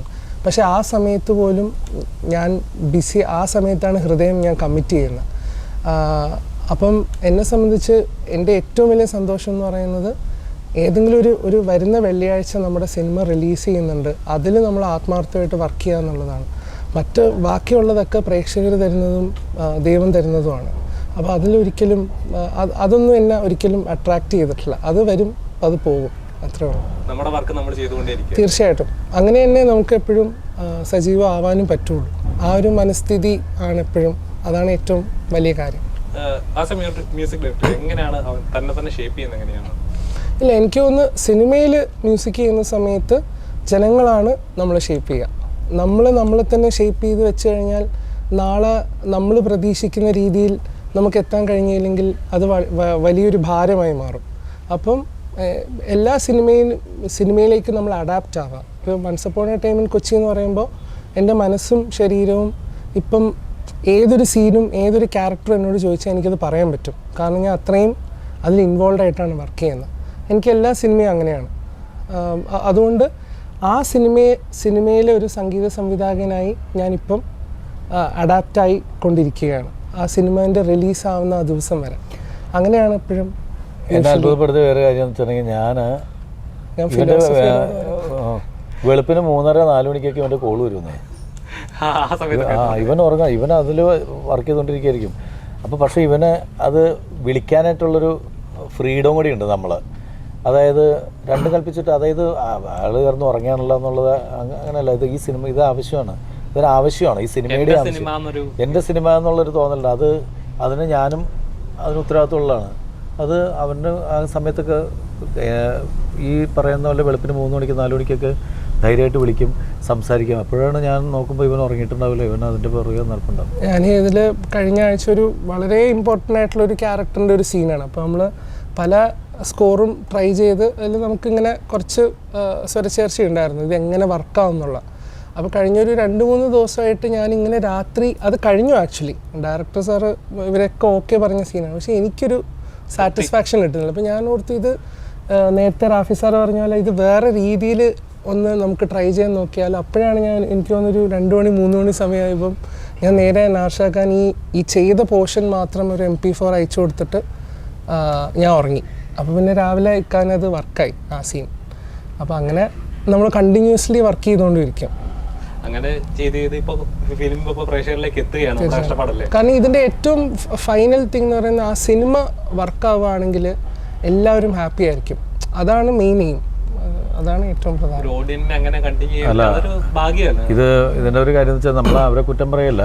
അതായത് ഇതൊന്നും ചിന്തിക്കേണ്ട കാര്യമില്ല. ഇത് ടിക്കറ്റ് എടുത്ത് കയറുന്ന പ്രേക്ഷകനെ സംബന്ധിച്ച് ഇതിൻ്റെ അണിയറയിൽ ഇത്രയും അധ്വാനം ഉണ്ടായിരുന്നെന്നോ അല്ലെങ്കിൽ ഇത്രയും പേര് പണിയെടുത്തെന്നോ ഇത്രയും കാശ് ചിലവാക്കിയെന്നോ ഇതൊന്നും നോക്കേണ്ട കാര്യമില്ല. എന്നിട്ട് അവനെ ആസ്വദിച്ചാൽ അവൻ കൊള്ളാമെന്ന് പറയും, ഇല്ലെങ്കിൽ കൊള്ളില്ലെന്ന് പറയും, അത്രേ ഉള്ളൂ. പക്ഷേ എല്ലാ പ്രേക്ഷകരും അങ്ങനെ ചിന്തിക്കാറില്ല. അതെ, ഇതിന് കഷ്ടപ്പാട് നോക്കേണ്ട കാര്യം അവരെ സംബന്ധിച്ച് അത് ആവശ്യമില്ല. അത് സത്യമുള്ള കാര്യമല്ലേ. ഒരു സിനിമ കാണാൻ ടിക്കറ്റ് എടുത്ത് കയറുമ്പോൾ ഒരു പ്രതീക്ഷ ഉണ്ടല്ലോ, ഇത് ഇങ്ങനത്തെ ഒരു സിനിമ, അത് അവർക്ക് കാണാൻ പറ്റണം. അല്ലാതെ അവർ പിന്നെ വേറെ ഒന്നും നോക്കേണ്ട കാര്യമില്ലല്ലോ. പിന്നിൽ അധ്വാനം നോക്കേണ്ട കാര്യം. വേറൊരു കാര്യം പറയാനുണ്ട്. ഇപ്പം നമ്മുടെ ഒരു ക്രൗഡിൽ എത്ര പേരാണ് തിയേറ്ററിൽ പോയി പൈസ കൊടുത്ത് ടിക്കറ്റ് എടുത്ത് കാണുന്നവരും എത്ര പേരാണ് ഇതിനി no offence to any platform, പക്ഷേ ഇതിനി തിയേറ്ററിലല്ല, അത് കഴിഞ്ഞിട്ട് ഇനി വരുന്ന ഒരു പ്ലാറ്റ്ഫോമിൽ ഇരുന്ന് കാണാം. പക്ഷേ എഫേർട്ട് എടുത്ത് പോയി തിയേറ്ററിൽ പോയി കാണുന്ന ആ ഒരു ക്രൗഡ് ഉണ്ടല്ലോ, അവർ ആക്ച്വലി ഇതൊന്നും അറിയേണ്ട ആവശ്യമില്ല. അവർ തിയേറ്ററിൽ വന്ന സിനിമ കാണുക എന്നുള്ളതാണ് ഏറ്റവും വലിയ കാര്യം. പക്ഷെ നമ്മളൊരു പ്രേക്ഷകൻ എന്നുള്ളൊരു സ്ഥാനത്ത് നിന്ന് ചിന്തിക്കുകയാണെങ്കിൽ, ഞാനൊക്കെ സിനിമ മിക്സ് ചെയ്യുമ്പോഴും കാണുമ്പോഴൊക്കെ നമ്മളങ്ങനെ തന്നെയാണ്. ഇപ്പോൾ ഞാൻ ഒരു സിനിമ കാണാൻ വേണ്ടി വേറൊരാൾ ഡയറക്റ്റ് ചെയ്ത പടം കാണാൻ പോകുമ്പോഴും അതിൻ്റെ ടോട്ടാലിറ്റിയാണ് ഞാൻ നോക്കാറുള്ളത്. അതിൻ്റെ ക്യാമറ വർക്ക് എങ്ങനെയുണ്ട്, അതിൻ്റെ RR എന്താണ്, അതിൻ്റെ ആർട്ട് എന്താണ്, ഇതൊന്നും ആ ഏരിയയിലൊക്കെ നമ്മൾ വെറുതെ ബ്ലാങ്കായിട്ട് നമ്മളിരുന്ന് ഒരു പടം കണ്ട് അതിൻ്റെ കഥാപരമായിട്ട് നമുക്ക് ഇഷ്ടപ്പെട്ടാൽ അതിൻ്റെ ഷോർട്ട് വൈസും നോക്കാറില്ല, ഒന്നും നോക്കാറില്ല. അത് നമ്മൾ ആ സിനിമ ഇഷ്ടപ്പെട്ടാൽ ഓക്കെ, ടോട്ടാലിറ്റിയാണ്. അപ്പോൾ അങ്ങനെ ആ ഒരു സിനിമ കാണുന്നവർക്ക് അത് ഇഷ്ടപ്പെടും എന്നുള്ളൊരു വിശ്വാസത്തിൽ നമ്മൾ ഒരു പ്രേക്ഷകൻ്റെ സ്ഥാനത്ത് നിന്ന് മേക്ക് ചെയ്തിട്ടുള്ളതാണ്. പിന്നെ നമ്മളുടെ ജഡ്ജ്മെൻ്റ് ആയിരിക്കണമെന്നില്ല എല്ലാവരെയും. അപ്പോൾ ഇഷ്ടപ്പെട്ടതെന്ന് നമ്മൾ ആത്മാർത്ഥമായിട്ട് പ്രാർത്ഥിക്കുന്നു. പിന്നെ ഒരു പുതിയ നായകനെ, പുതിയ ടെക്നീഷ്യൻസ്, അതായത് സിനിമയെ സംബന്ധിച്ച് പറയുകയാണെങ്കിൽ എല്ലാവരും വരാൻ വേണ്ടി കാത്തിരിക്കുന്ന പുതിയ തലമുറയാണ്. ഓരോരുത്തർക്കും ഇപ്പോൾ നമ്മൾ ഈ ഇരിക്കുന്ന ക്യാമറയുടെ പിന്നിലിരിക്കുന്നവർക്കും ആങ്കർ ചെയ്യുന്ന നിങ്ങൾക്കാണെങ്കിലും എല്ലാവർക്കും സിനിമയിൽ വരാനായിട്ട് കൊതിയുള്ളതാണ്. ഒരു പ്രൊഡ്യൂസറെ സംബന്ധിച്ചിട്ടാണെങ്കിലും ടെക്നീഷ്യൻസിനെ സംബന്ധിച്ചിട്ട് ഡയറക്ടർ എന്നുള്ള നിലയിൽ ഞങ്ങളെ സംബന്ധിച്ചിട്ട് എഴുത്തുകാരനെ സംബന്ധിച്ചിട്ടാണെങ്കിലും പുതിയ പിള്ളേരെ വെച്ചിട്ട് ഒരു സിനിമ ചെയ്ത് ആരെങ്കിലും ചെയ്താൽ, ഇപ്പോൾ ഞാൻ ചെയ്ത സിനിമ ആണെന്നല്ല, ആര് ചെയ്താലും അത് ഓടിയാൽ മാത്രമേ നമുക്ക് ധൈര്യം ഉണ്ടാവുള്ളൂ അടുത്ത പുതിയ ആളെ വെച്ചിട്ട് ചെയ്യാനായിട്ട്. അങ്ങനെയുള്ള സിനിമകൾ ഓടിയില്ലെങ്കിൽ സംഭവിക്കുന്നതെന്ന് വെച്ചിട്ടുണ്ടെങ്കിൽ പുതിയ പരീക്ഷണങ്ങൾക്ക് നിൽക്കാനായിട്ട് എല്ലാവർക്കും മടിയായിരിക്കും. പ്രൊഡ്യൂസർ സൈഡിൽ നിന്ന് തൊട്ട് ടെക്നീഷ്യൻസ് ആണെങ്കിൽ എല്ലാവരും അത് തെളിയിച്ച ആൾക്കാർ പുറകെ പോകും. നമുക്ക് നിലനിൽപ്പല്ല ആവശ്യം. നമ്മൾ അയ്യോ മറ്റു പടത്തിൻ്റെ അവസ്ഥ ഉണ്ട്, ഇതിൻ്റെ അവസ്ഥ ഉണ്ടെന്ന് പറയുന്നത് അങ്ങനെ ഒരു ഇത് എപ്പോഴും ഫീൽ ചെയ്യുന്നുണ്ടോ? അപ്പം ഒരു പുതുമുഖം അല്ലെ പുതുമുഖ സംവിധായകൻ അല്ലെ പുതുമുഖ നായകൻ ഫ്രണ്ടിലേക്ക് വരുമ്പോഴേക്കും ഇത് പുതുമുഖമാണ്, നമുക്ക് ഒരു സ്റ്റാർ കാസ്റ്റ് ഉണ്ടെങ്കിൽ നന്നായിരിക്കും, അങ്ങനെ തോന്നുന്നു. അവർ മലയാള സിനിമ അങ്ങനെ ഫേസ് ചെയ്യുന്ന ചലഞ്ച് ആയിട്ട് ഫീൽ ചെയ്യുന്നുണ്ട് എപ്പോഴും? റഫീഖ, ഒരു ചലഞ്ചായിട്ട് ഫീൽ ചെയ്യുന്നുണ്ട്? അതായത് ഒരു പുതുമുഖ നായകൻ ഇൻട്രൊഡ്യൂസ് ചെയ്യപ്പെടുകയാണ്, അല്ലെങ്കിൽ ഒരു പുതുമുഖ സംവിധായകൻ ഇൻട്രൊഡ്യൂസ് ചെയ്യപ്പെടുകയാണ്. പക്ഷെ അതൊരു ആദ്യത്തെ സിനിമ ചെയ്യാന്നുള്ളതല്ലോ, പിന്നീടും കണ്ടിന്യൂ അത് ചെയ്യുക എന്നുള്ളവരാണ് സ്ട്രഗിളിങ് ഇരിക്കുന്നത്. പക്ഷെ പലപ്പോഴും അങ്ങനെ കണ്ടുവരുന്നില്ല. 1-2 പേര് മുമ്പോട്ട് വരും, 100 പേര് മുന്നോട്ട് വരുമ്പോഴേക്കും അതിൽ 1-2 പേര് മാത്രമേ മുന്നിലിടും, ബാക്കി 98 പേര് പുറകിൽ തന്നെയാണ്. അത് എന്തുകൊണ്ടാണെന്ന് സിനിമയുടെ ഇപ്പൊ എൻ്റെ ഇത്രയും കാലത്തെ എക്സ്പീരിയൻസ് വെച്ച് ഞാൻ മനസ്സിലാക്കിയതാണ്. അത് തെറ്റാണോ ശരിയാണ് അതറിയില്ല. ഞാൻ മനസ്സിലാക്കിയത് ഇതിൽ കഴിവും ഇപ്പോൾ ഏത് രംഗത്ത് നമ്മൾ സിനിമയിൽ ഏത് രംഗത്തും പ്രവർത്തിക്കാനായിട്ട് അതിൻ്റെതായ അറിവും കഴിവും വേണം, ഹാർഡ് വർക്ക് ചെയ്യാനുള്ള മനസ്സ് വേണം. പക്ഷേ ഇതെല്ലാം ഉണ്ടായിട്ടും വളരെ കുറച്ച് പേരെന്താണ് രക്ഷപ്പെടുന്നത് എന്ന് ചോദിച്ചു കഴിഞ്ഞാൽ അവിടെയാണ് ലക്ക് എന്ന് പറയുന്ന ഒരു അതുകൂടി വേണം.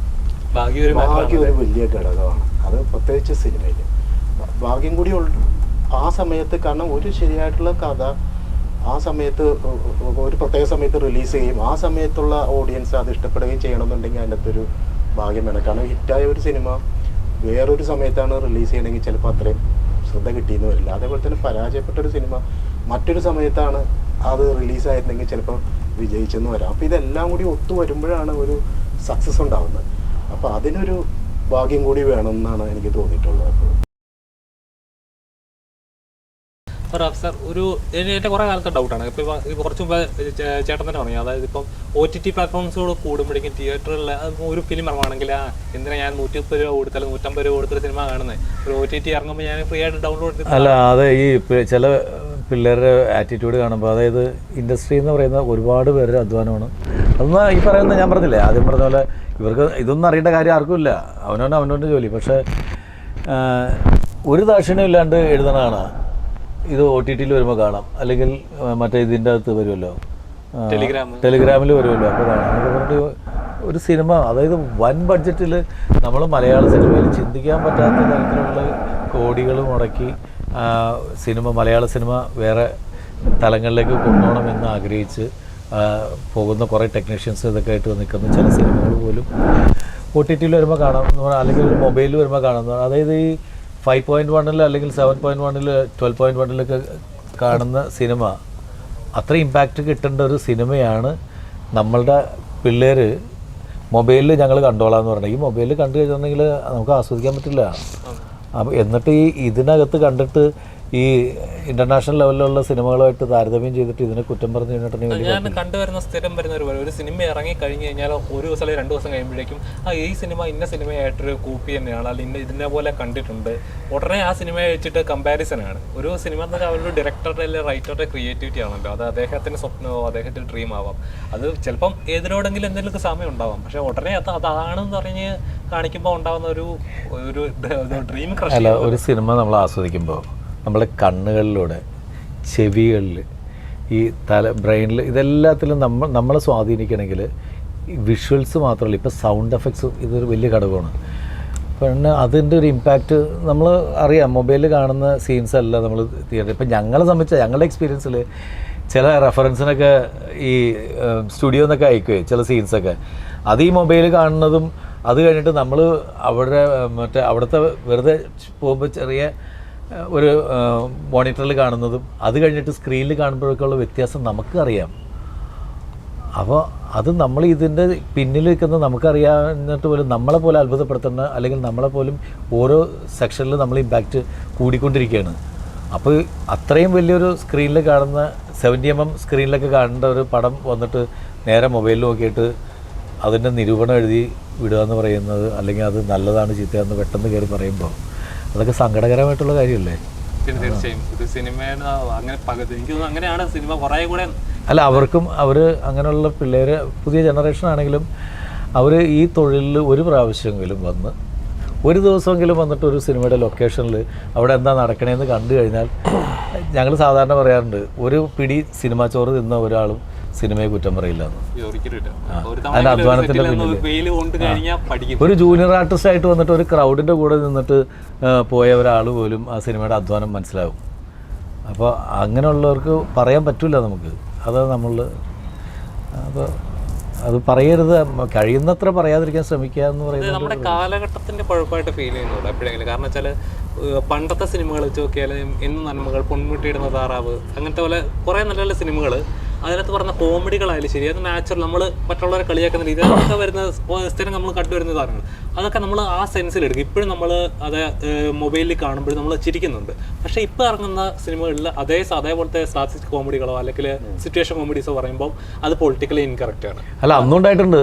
പൊന്മുട്ടയിരുന്ന തട്ടാൻ എന്ന് പറഞ്ഞിരുന്ന ആദ്യം ആ സിനിമ ടൈറ്റിലിട്ട്, അതാണ് പിന്നെ പൊന്മുട്ടയിരുന്ന താറാവ് എന്ന് പറയുക, സെൻസറിങ് പ്രോബ്ലം വന്നിട്ട് അത് അത് ഒരുപാടായാലും നമ്മുടെ എന്താ പറയുക, ഒരു ക്രിയേറ്റിവിറ്റി ഇല്ലാതായിക്കൊണ്ടിരിക്കുകയല്ലേ. നമ്മുടെ ഇപ്പോൾ ഒരു സിനിമയെ പോലും ഒരു നോർമൽ സിനിമ എന്ന് പറയുമ്പോൾ അത് കാണുന്ന പ്രേക്ഷകന സിനിമ എന്ന് പറഞ്ഞാൽ നമ്മളൊരു കഥ പ്രസന്റ് ചെയ്യുകയല്ലേ ചെയ്യുന്നത്. അത് കഥാപാത്രങ്ങളുടെ സിറ്റുവേഷൻസ് ആണല്ലോ അവർ ചെയ്യുന്നത്. ആ സെൻസിലെടുക്കാതെ ആ വ്യക്തി എങ്ങനെ പറഞ്ഞു, അത് ആ വ്യക്തി അങ്ങനെ ചെയ്ത് ശരിയായില്ല, അത് നമ്മുടെ ഇപ്പോഴത്തെ ജനറേഷൻ്റെ ഒരു കുഴപ്പമായിട്ട് ഫീൽ ചെയ്യുന്നുണ്ടോ? ഇല്ല, അത് കുഴപ്പമില്ല. ഓരോ കാലഘട്ടം മാറുന്നതനുസരിച്ചിട്ട് ആളുകളിൽ വലിയ വ്യത്യാസങ്ങൾ വരും. ചില കാര്യങ്ങൾ ചില സമയത്ത് നമ്മൾ ഇതാണ് ശരിയെന്ന് വിശ്വസിക്കുന്ന ഒരു സാധനം ഉണ്ടാവും, കുറച്ച് കഴിയുമ്പോൾ അത് മാറും. ഇതാണ് ശരിയെന്ന് പറയുന്ന ആളുകൾ വരും. അതിങ്ങനെ മാറിക്കൊണ്ടിരിക്കും. അപ്പോൾ ഇപ്പോൾ സമൂഹത്തിൽ വരുന്ന മാറ്റങ്ങളെ ഉൾക്കൊള്ളുക എന്ന് പറയുന്നതാണ് സിനിമാ പ്രവർത്തകൻ്റെ ഏറ്റവും ആദ്യം വേണ്ടത്. കാരണം അത് അംഗീകരിക്കാതെ മുമ്പോട്ട് പോകാൻ പറ്റില്ല. കാരണം ഇത്രയും ആളുകൾ ഒരുമിച്ച് കൂടേണ്ട ഒരു കലാരൂപമാണ്. അപ്പോൾ ആ മാറ്റങ്ങളെ നമ്മൾ പരമാവധി ഉൾക്കൊള്ളുക എന്ന് പറയുന്നതാണ്. അത് അക്സെപ്റ്റ് ചെയ്ത് മുന്നോട്ട് പോകാം. കാരണം അത് ഒരാളോ രണ്ടാളോ പറയുന്നതല്ല. ഒരു ജനറേഷൻ വിശ്വസിക്കുന്നത് ഇങ്ങനെ ചെയ്യുന്നതാണ് ശരിയെന്ന് വിശ്വസിക്കുന്നു. അവരുടെ മുമ്പിലേക്കാണ് നമ്മളൊരു സിനിമയായിട്ട് പോകുന്നത്. ഒന്നില്ലെങ്കിൽ നമുക്കത് പ്രൂവ് ചെയ്യാൻ പറ്റണം ആ സിനിമയിലൂടെ. അതല്ല ശരി, ഇതാണ് ശരിയെന്ന് പറയാൻ പറ്റണം. അല്ലെങ്കിൽ വെറുതെ ഞങ്ങൾ കൊണ്ടുപോയിട്ട് കാര്യമില്ല. അപ്പോൾ നമ്മളെ ലോകം മുഴുവൻ ഒരുപാട് മാറ്റങ്ങൾ ദിവസവും ഉണ്ടാകുന്നുണ്ട്. ആ മാറ്റങ്ങൾ ഒക്കെ എതിരായിട്ടൊരു സിനിമ വരുന്നുണ്ടെങ്കിൽ ആ സിനിമ അത്രയും ശക്തമായിരിക്കണം. ആ പറയുന്ന പോയിന്റ് അതല്ല ശരി, ഇതാണ് ശരിയെന്ന് സ്ഥാപിക്കാൻ ആ സിനിമക്ക് സാധിക്കുമെങ്കിലും ഓക്കെയാണ്. തീർച്ചയായും അങ്ങനെയും കുറേ മാറ്റങ്ങൾ നമ്മൾ മലയാള അല്ല, ഇപ്പോൾ നമ്മൾ വീടുകളിലാണെങ്കിൽ പോലും മാറ്റങ്ങൾ സംഭവിക്കുന്നില്ല. ഇപ്പോൾ പണ്ട് കാലങ്ങളിൽ വീട്ടിൽ ഭർത്താവിനെ ഏയ് പോയി അതേ ഇത് കൂടുതൽ എൻ്റെ ഉമ്മാടെ ഉമ്മായൊക്കെ തന്നെ കൂടിയെന്ന് വിളിക്കുന്നത് പിള്ളേരെ വാപ്പ അങ്ങനെയൊക്കെ പറഞ്ഞിട്ടാണ് സംബോധനയാണ്. ഇപ്പം അങ്ങനെയല്ലല്ലോ. കെട്ടിയവനെ പിഴുത്ത പിള്ളേരെടാ നീ ആ മാറ്റം ഉണ്ടല്ലോ നമ്മുടെ എല്ലാ സ്ഥലത്തും. അത് അപ്പൊ അവിടെ നമ്മൾ സിനിമയിൽ അത് കാണിക്കാതെ പിള്ളേരെ വാപ്പാന്ന് പറഞ്ഞു അത് നമ്മൾ കാണിച്ചു കഴിഞ്ഞാൽ പിള്ളേർ പോവും. അത് പിള്ളേരുടെ അപ്പനാണ്. പിള്ളേരുടെ അപ്പൻ ചോറ് എന്താന്ന് ചോദിക്കാൻ പറ്റുമോ? ഇപ്പൊ ഇവിടെ താൻ കഴിച്ച ഭക്ഷണം കഴിച്ചാൽ അന്ന് നമ്മൾ വിളിച്ചു ചോദിക്കുന്ന കെട്ടിയോള് വിളിച്ചു ചോദിക്കണം. അങ്ങനെ ആയിരിക്കും, ഇവിടെ തനിക്ക് വേണോ, താൻ വേണമെങ്കിൽ വന്ന് കഴിക്കാം, അല്ലെങ്കിൽ ഞാൻ തിന്നും എന്ന് പറയും. മറ്റത് അങ്ങനെയല്ലോ, പിള്ളേരുടെ വാപ്പ കഴിച്ചിട്ടില്ല, കഴിച്ചിട്ടേ കഴിക്കുള്ളൂ ഇതൊക്കെ പറഞ്ഞിട്ട്. അപ്പൊ അങ്ങനെ ഓരോ കാലഘട്ടത്തിലും വരുന്ന മാറ്റങ്ങളാണ്. നമ്മുടെ സിനിമയിലേക്ക് വരുവാണെങ്കിൽ തന്നെ ഇപ്പം ഒരു പുതുമുഖ നായകനെ ഞങ്ങൾക്ക് ഇൻട്രൊഡ്യൂസ് ചെയ്യപ്പെടുകയാണ്, മുബിത്ത്. അപ്പം അച്ഛനും മകനും ഒരു ഫ്രെയിമിൽ നാദർഷിക്ക് അങ്ങനെ ഉണ്ടായിരുന്നു ആ ഒരു ഫീലിംഗ്? അത് നല്ല പരിപാടിയാണ്. എന്ന് വെച്ചിട്ടുണ്ടെങ്കിൽ നമ്മൾ രണ്ട് ക്യാരക്ടേഴ്സാണ്, അല്ലെങ്കിൽ ഫാദറും മകനുമായിട്ടല്ല അഭിനയിച്ചത് ഈ പടത്തിൽ, വേറെ വേറെ. അപ്പോൾ രണ്ടുപേരും നിന്നിട്ട് കഥാപാത്രങ്ങളായിട്ട് മാറിന്നിട്ട് പെരുമാറുന്ന കാണുമ്പോൾ ശരിക്കും പറഞ്ഞു കഴിഞ്ഞാൽ കൊതിയായിരിക്കുക. കാരണം വെച്ചിട്ടുണ്ടെങ്കിൽ അപൂർവമായിട്ട് മാത്രം ചിലവർക്ക് കിട്ടുന്ന ഭാഗ്യങ്ങളിലൊന്നാണ് ഫേസ് ടു ഫേസ് നിന്നിട്ട്. ഇപ്പോൾ ഞാൻ പറഞ്ഞത് നമ്മളുടെ ഈ നമ്മളൊക്കെ വളർന്നുന്ന കാലഘട്ടം അനുസരിച്ചിട്ട് എനിക്ക് തോന്നുന്നത് ഇക്കാടെ വാപ്പാടെ അടുത്ത് ഇക്കാക്ക് പോയി നേടിക്കാൻ എൻ്റെ വാപ്പാടെ അടുത്ത് കുറച്ചുകൂടി സൗഹൃദം ഈ പോയി നിന്നിട്ട് അവിടെ നിന്ന് നേരെ നിന്ന് അല്ലെങ്കിൽ എവിടാ എന്ന് ചോദിച്ചു കഴിഞ്ഞാൽ ഇങ്ങനെയൊക്കെ കാണിച്ചിട്ടിരുന്ന ഒരു കാലഘട്ടത്തിൽ നിന്ന് മാറി ഫേസ് ടു ഫേസ് നിന്നിട്ട് തോളത്ത് കൈ കെട്ടുന്നിട്ട് ക്യാരക്ടറായിട്ട് നിന്ന് സംസാരിക്കാൻ പറ്റുന്ന അത്രയും ഫ്രീഡം ഉണ്ട് ഇന്നത്തെ പാരൻസ്. ആ ഒരു ഫ്രീഡം കൊടുത്തതിൻ്റെയാണ് ഈ അഭിനയിക്കുന്നത്. അപ്പോൾ അവർ തമ്മിൽ ഫ്രണ്ട്സിനെ പോലെ ഇന്ന് അഭിനയിക്കുന്ന കാണുമ്പോൾ അതിൻ്റെയൊക്കെ ഒരു കൗതുകമുണ്ട്, രസമുണ്ട്. എങ്ങനെയുണ്ടായിരുന്നു റാഫിക്ക ഇങ്ങനെ ഫേസ് ടു ഫേസ് നിന്ന് ഒരു വേറെ കഥാപാത്രമായ ഡയലോഗ് പറയുമ്പോൾ? അങ്ങനെ കാരണം വെച്ചാൽ ഇവന് ഞാൻ ഒരു കുറേ വർഷങ്ങളായിട്ട് ഞാൻ ചെയ്യുന്നതും അവൻ്റെ ഫ്രണ്ട്സ് ചെയ്യുന്നതും ഷാഫി ചെയ്യുന്നതായിട്ടുള്ള സിനിമയിൽ ഒരു ഭാഗഭാക്കാണ്. അതിൽ അസോസിയേറ്റ് ഡയറക്ടറായിട്ട് വർക്ക് ചെയ്യും. അതിൻ്റെ പ്രീ പ്രൊഡക്ഷനിലുണ്ടാവും, പോസ്റ്റ് പ്രൊഡക്ഷനിലുണ്ടാവും. അങ്ങനെ ഫുൾ ടൈം ഞങ്ങൾ ഈ സിനിമയുടെ കാര്യം ഇങ്ങനെ എപ്പോഴും ചർച്ച ചെയ്യും. ഈ സീനുകളൊക്കെ തമ്മിൽ ഞാൻ എല്ലാ സീനും അവനോ വായിക്കാൻ പറയും. സീനുകളൊക്കെ വായിച്ചപ്പോൾ കൃത്യം അവന് തോന്നുന്നു ശരിയെന്ന് പറഞ്ഞ അഭിപ്രായം പറയും. അങ്ങനത്തെ ചർച്ചകൾ സ്ഥിരമായിട്ടുള്ളത് കൊണ്ട് അങ്ങനെ ഒരു വലിയ ഒരു വ്യത്യാസം തോന്നില്ല അവിടെ. പിന്നെ ക്യാമറയുടെ മുമ്പിൽ ഇത്രയും പേരുടെ മുമ്പിൽ നിൽക്കുമ്പോൾ ഒരു ചെറിയ ഇതല്ലേ അത് അവനില്ലെങ്കിൽ എനിക്ക് തോന്നുന്നു. അല്ല അത് സിനിമയിലെ കഥാപാത്രമായിട്ടാണെങ്കിലും ഇവൻ്റെ കാമുകീനെ വിളിച്ചിട്ട് റാഫിക്കയുടെ ക്യാരക്ടർ ഉസ്താദ് എന്ന് പറഞ്ഞ ക്യാരക്ടറിൻ്റെ മുമ്പിലേക്ക് ഇവനൊരു കാമുകയും വിളിച്ചിട്ട് വന്നിട്ട് പറയുന്ന സീക്വൻസിലൊക്കെ ഞാൻ ആര് എന്നൊക്കെ ചോദിക്കുന്ന സമയത്ത് നമ്മൾ നോക്കുമ്പോൾ സ്ക്രീനിൽ ശരിക്കും അത് അതിൻ്റെ ഒരു പ്രൊഫഷണൽ അതൊരു രസമാണ്, നല്ലൊരു മൊമെന്റ്സ് ആണ്. അതെ, അത് ഇപ്പോൾ നമുക്ക് എപ്പോഴും കിട്ടില്ല. അത് ദൈവം അനുഗ്രഹിച്ച് ഈ സിനിമയിൽ കിട്ടി. അത് ഭാവിയിലും പിന്നെ രണ്ടുപേരും കൂടി മറ്റേ ആ പാട്ടില് കണ്ടേ ഞാൻ ആകാശം ആ പാട്ടില് ബാപ്പായും മോനും കൂടി നിന്നിട്ട് ഡാൻസ് കളിക്കുന്നുണ്ടല്ലേ. ഞാൻ ഡാൻസ് ചെയ്തിട്ടില്ല. ഉണ്ടല്ലോ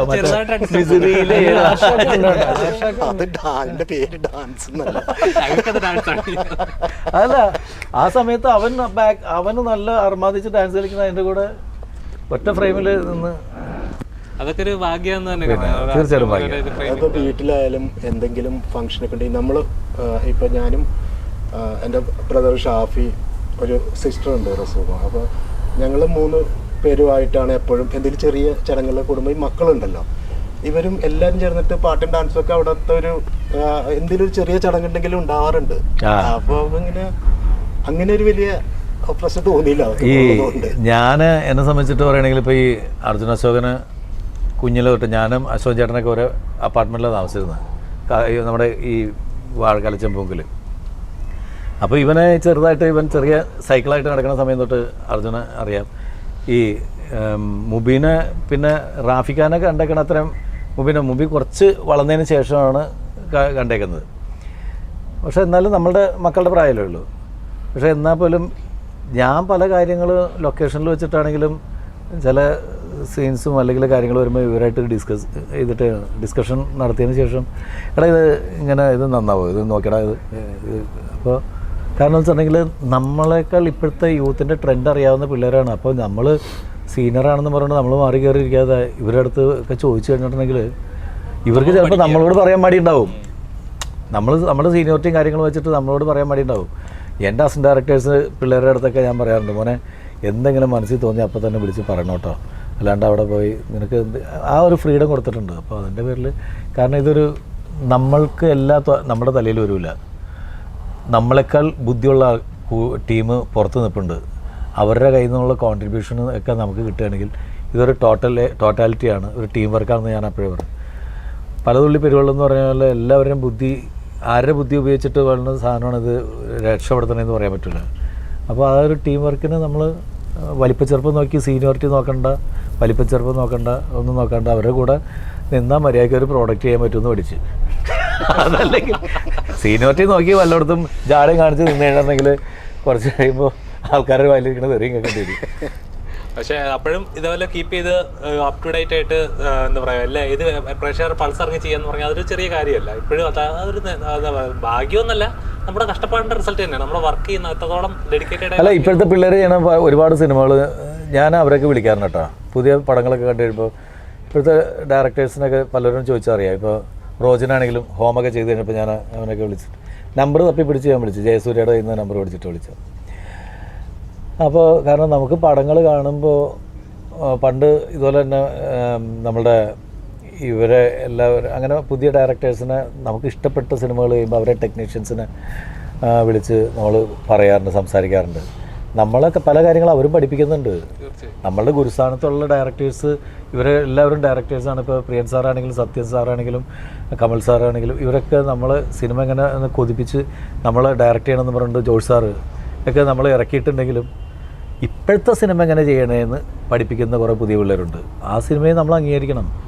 അതിനകത്ത് ഈഗോ നോക്കിയിട്ട് കാര്യമില്ല. നമ്മൾ അവരെ ചില സ്ഥലങ്ങളിൽ ഗുരുസ്ഥാനത്ത് കാണേണ്ട കാര്യങ്ങളുണ്ട്. ഉറപ്പായിട്ട് ഇപ്പം ഞാൻ ഒറ്റ ചോദിച്ചു ചോട്ടെ, നാദർഷികയെ സംബന്ധിച്ച് സിനിമ എന്ന് പറയാൻ എന്താണ്? ഒരു ഫെയിമോ പബ്ലിസിറ്റിയോ അല്ലെങ്കിൽ ഒരു 10 പേര് അറിയുക അങ്ങനത്തെ ഇതൊന്നുമല്ല, ഫിനാൻഷ്യൽ ഒന്നുമല്ല. സിനിമ എന്ന് പറഞ്ഞാൽ എന്താണ് നാദർഷികയെ സംബന്ധിച്ച്? സിനിമ എന്ന് പറയുന്നത് ഒരു കലാകാരൻ എന്നുള്ള നിലയിൽ എൻ്റെ ഒരു വളർച്ചയിൽ ഞാൻ എവിടെ എത്തണം എന്ന് ആഗ്രഹിച്ചതിൻ്റെ ഏറ്റവും എഡ്ജാണ്. ഒരു മല കയറിയാണ് നമ്മൾ. ആ മല കയറിയിട്ട് അവിടെ എത്തിപ്പെടുക എന്ന് പറയുന്നത് കുറച്ചും കൂടിയൊക്കെ ഉണ്ട് ഇനി കയറാനായിട്ട്. നമ്മുടെ ലക്ഷ്യം എന്ന് പറയുന്നത് അതിൻ്റെ മേളിൽ എവറസ്റ്റ് കീഴടക്കാനായിട്ടുള്ള പരിപാടിയാണെന്ന് വിചാരിക്കുക. അതിൻ്റെ അങ്ങനെ കയറിക്കൊണ്ടിരിക്കുമ്പോൾ ചില സമയത്ത് തെന്നി വീഴും, അപ്പോൾ പിന്നെ വീണ്ടും പിടിച്ച് കയറും. പിന്നെ അവിടെ ചെല്ലുമ്പോൾ ചിലപ്പോൾ അവിടുന്ന് കുറച്ച് എളുപ്പമായിട്ട് ആരെങ്കിലും കൈ പിടിച്ച് നിന്ന് അതിൽ കയറും. അങ്ങനെ കയറി മാക്സിമം നമുക്ക് എത്താൻ പറ്റുന്നിടത്തോളം എത്തുക എന്ന് പറയുന്നത് തന്നെ ലക്ഷ്യം. റഫീഖെ സംബന്ധിച്ച് സിനിമ എന്ന് പറയുമ്പോൾ എന്താണ്? ഇത്രയും എക്സ്പീരിയൻസ് അതൊരു ചെറിയ കാര്യമില്ല. ഒരു ഒന്നും പ്രെഡിക്റ്റ് ചെയ്യാൻ പറ്റാത്ത സ്ഥലം. ഒരു പ്രഡിക്ഷനോ ഒരു കാൽക്കുലേഷനോ ഒന്നിനും സ്ഥാനമില്ല അവിടെ. പിന്നെ ഇത് ഒരുപാട് പേര് ഒരുപാട് സ്വപ്നങ്ങളുമായിട്ട് ഒരുപാട് വർഷങ്ങളുടെ പ്രയത്നങ്ങൾ കൊണ്ടിട്ടാണ് ഇവിടെ എത്തുന്നത്. അപ്പോൾ ഇതിൽ ആകെ എനിക്ക് ഇതുവരെ തോന്നിയിട്ടുള്ള നേരത്തെ പറഞ്ഞ പോലെ കുറച്ച് ഭാഗ്യം കൂടുതലുള്ളവർ അവിടെ നിൽക്കാൻ പറ്റും. അല്ലാത്തവർ ശ്രമിച്ചുകൊണ്ടേയിരിക്കും. ഇത് വരുന്നവർ ഒരിക്കലും വിട്ടുപോകാൻ ആഗ്രഹിക്കാത്തൊരു ഫീൽഡായിട്ട് എനിക്ക് തോന്നാറുണ്ട്. സിനിമയിൽ വരുന്നവർ പൊതുവേ സിനിമ വിട്ടു പോകാറില്ല. അവിടെ അങ്ങനെ പിടിച്ച് നിൽക്കും. അത് വിട്ടു പോകാൻ പറ്റില്ല. പിന്നെ സിനിമ നമ്മളുടെ മനസ്സിലൊരു സ്വപ്നമായി കഴിഞ്ഞാൽ നമുക്ക് പിന്നെ അത് വിട്ടിട്ട് വേറൊരു ജീവിതം അങ്ങനെ ചിന്തിക്കാൻ പറ്റില്ല. അങ്ങനത്തെ എന്തോ ഒരു മാജിക് ഉണ്ട് ആ വേൾഡിൽ. അതിൽ തന്നെ ജീവിക്കാന്ന് പറയുന്നൊരു വലിയ ഭാഗ്യം. കുറച്ചു കാലം ജീവിക്കാൻ പറ്റുക എന്ന് പറയുന്ന ഒരു വലിയ അനുഗ്രഹമാണ്. ക്ഷമയ്ക്ക് സംബന്ധിച്ചെന്ത് സിനിമ എന്ന് പറയുന്നത് എന്താണ്?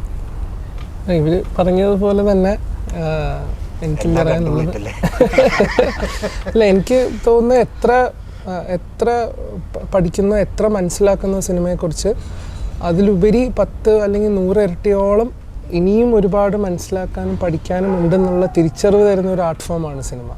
ഒരുപാട് എത്ര പഠിച്ചാലും ഒരിക്കലും വലിയൊരു ഓഷ്യനാണ്. അത്രയും ഭയങ്കര ആഴമുള്ളൊരു ഡീപ്പ് ഓഷ്യനായിട്ടാണ് ആർട്ട് ഫോമിനെ. ലിമിറ്റില്ല.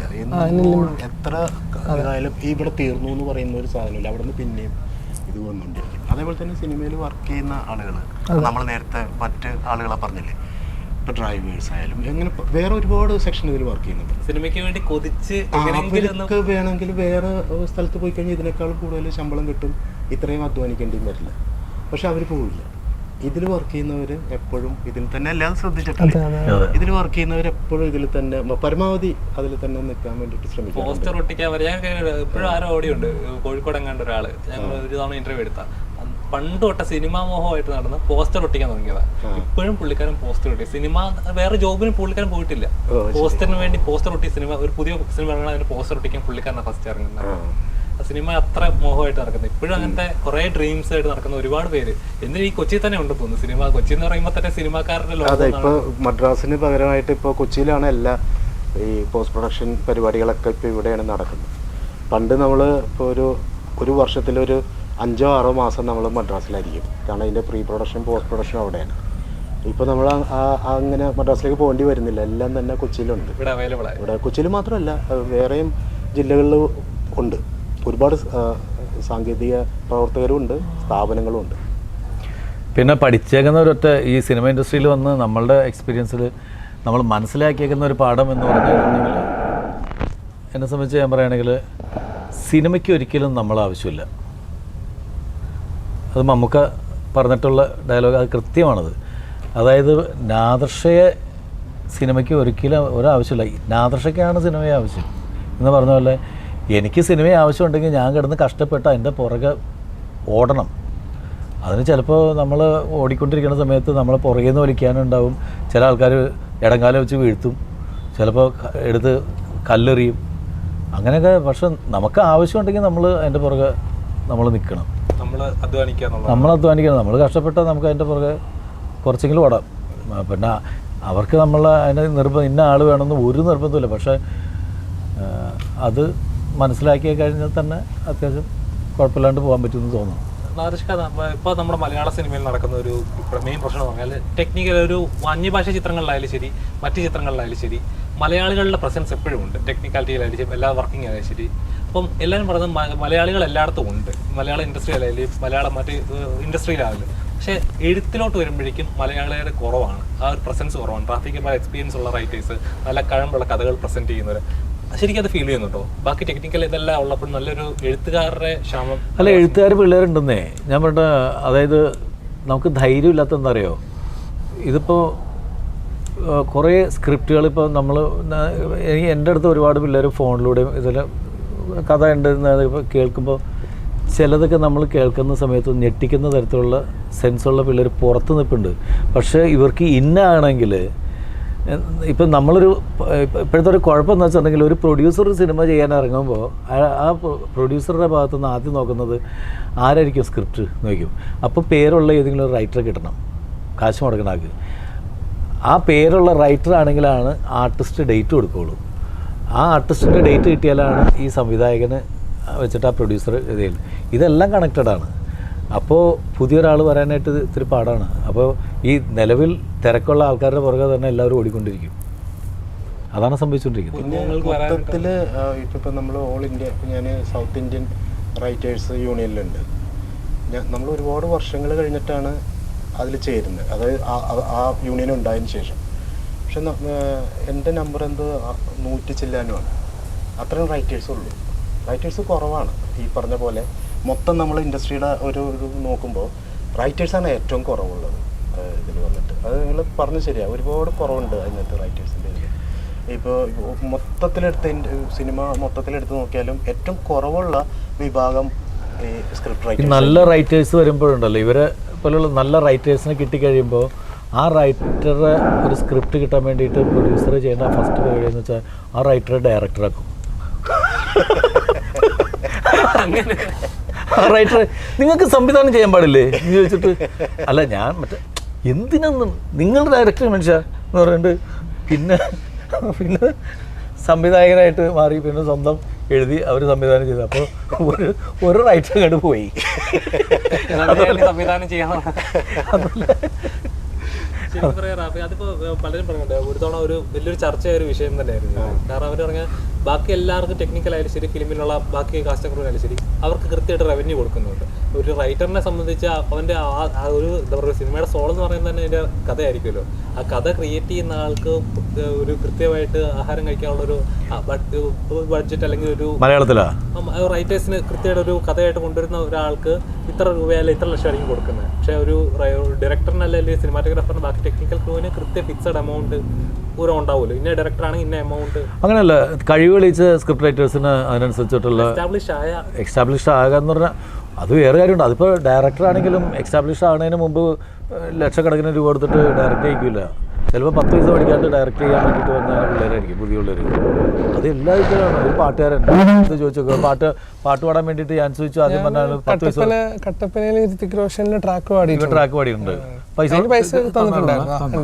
അതല്ല ഞാൻ പറഞ്ഞതാ, ഇല്ലെങ്കിൽ ഉണ്ടെന്ന് പറഞ്ഞാൽ ചോദിക്കണം. അല്ല, ഞാൻ യാദൃശ്ചികമായിട്ട് പറയാം, അതിന് ഞാൻ ട്രാക്ക് പാടിയിട്ടുള്ളതാ. ആ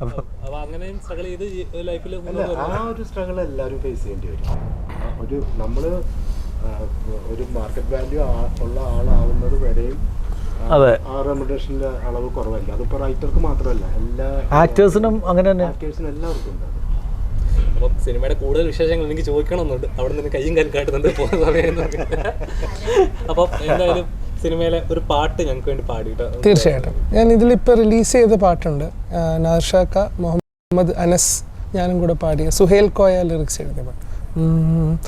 കണ്ടേ ഞാൻ ആകാശത്തൊരു മുല്ലപ്പൂവിന്ന്, അന്നേ നിൻ പേരു പതുക്കനെ മൂളിപ്പോയെന്ന്, പിന്നെ ചെറുമുന്തിരി പോലൊരു ചോന്നു തുടുത്തന്ന്, പെണ്ണെ നിന്നുള്ളിലിരിപ്പിവനെങ്ങനറിഞ്ഞെന്ന്, കിനാവിൻ്റെ കാന്താരിപ്പൂ എരിഞ്ഞേറണ്, ഹേ കണ്ടേ ഞാൻ ആകാശത്തൊരു മുല്ലപ്പൂവിന്ന്, അന്നേ നിൻ പേരു പതുക്കനെ മൂളിപ്പോയെന്ന്. Thank you. ഇതിൻ്റെ ഫുൾ വേർഷൻ യൂട്യൂബിലുണ്ട്, എല്ലാവരും പോയി കാണണം. ഓഡിയോ ലോഞ്ചിൽ ഞങ്ങൾ കണ്ടായിരുന്നു, അടിപൊളിയായിരുന്നു. നല്ല- നല്ല ഫ്രെയിം, നല്ല ഇത് മാത്രമല്ല കേട്ടാ, ബാക്കിയുള്ള പാട്ടുകൾ എല്ലാം കാണണം. അവര് ഉറപ്പായിട്ട് എന്നെ ചോദ്യം ഫസ്റ്റ് ഡേ തന്നെ 1 മില്യൺ അടിക്കണേ. പിന്നെ ഉറപ്പായിട്ടും. കാരണം എനിക്ക് തോന്നുന്നു ഇനിയുള്ള മലയാളികളുടെ റിംഗ് ടോണുകളെല്ലാം ഈ പാട്ടുകളായിരിക്കും. അങ്ങനെ വരട്ടെ. ഒക്കെ സാധിക്കട്ടെ. അപ്പം നിങ്ങളുടെ എല്ലാ സ്വപ്നങ്ങളും സാധിക്കട്ടെ. ഇത്ര നേരം ഞങ്ങൾക്ക് വേണ്ടി തന്നതിനായി താങ്ക് യു. ഞങ്ങൾ ഒറ്റ കാര്യം പറയണുള്ളൂ, നമ്മൾ ഈ സിനിമയെ കുറിച്ചിട്ട് വലിയ നല്ലതൊന്നും നല്ലതല്ല. ഇത് അത്യാവശ്യം എന്നെ ഒരു നന്നായിട്ട് ആൾക്കാർക്ക് പടം കണ്ടു കഴിഞ്ഞിട്ടുണ്ടെങ്കിൽ നല്ലൊരു സിനിമ കണ്ടു എന്ന് പറഞ്ഞിട്ടൊരു ഫീല് ഫാമിലി ആയിട്ട് ധൈര്യമായിട്ട് കാണാം. ഒരു ദ്വയാർത്ഥമില്ല, ഒരു പ്രശ്നമില്ലാത്ത സ്വസ്ഥമായിട്ടിരുന്ന് കണ്ട് കുറച്ച് ചിരിക്കാനും ആസ്വദിക്കാനും പറ്റിയൊരു കൊച്ചു സിനിമ. കണ്ട് മനസ്സ് നിറങ്ങി തിരിച്ച് തിയേറ്ററിൽ നിന്ന് ഇറങ്ങാൻ പറ്റുന്ന ഒരു സിനിമ അങ്ങനെ ആകട്ടെ. Thank you. തീർച്ചയായും അങ്ങനെ സിനിമ ആവട്ടെ ഞങ്ങൾ ആശംസിക്കുന്നു. Thank you.